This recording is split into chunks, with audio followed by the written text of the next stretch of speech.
remember is that people that could not afford the rent, they threw their furniture out on the street. They're homeless.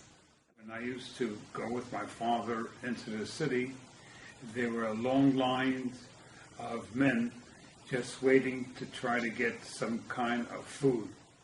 In our time when things were so hard, and when we got it, we appreciated it.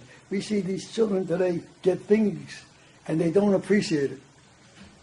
There have been so many references and comparisons lately to the Great Depression that last week I went to a home for the elderly run by Self-Help in Queens to speak to some people who lived through that period.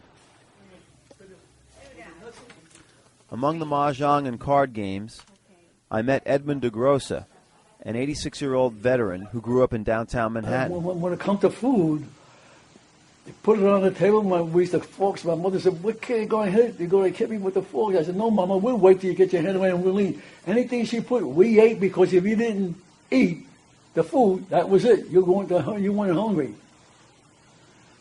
There was Irving Chipkin, who was 88 and grew up in the Bronx, the son of a tailor. And he had to do ditch digging and things like that in order to get some money so that we could have food on the table. There were people that had little push carts that sold apples for 5 cents. You know, if you had the fortune to have the extra 5 cents, that would be good too.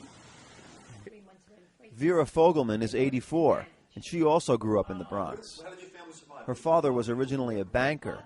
He worked as a waiter after the crash. He was a linguist. He spoke 11 languages, read and wrote them. And he found out that when the banks failed, he became a waiter. And of course his languages helped him, because whatever he waited on, he spoke their language. We had stew practically every day.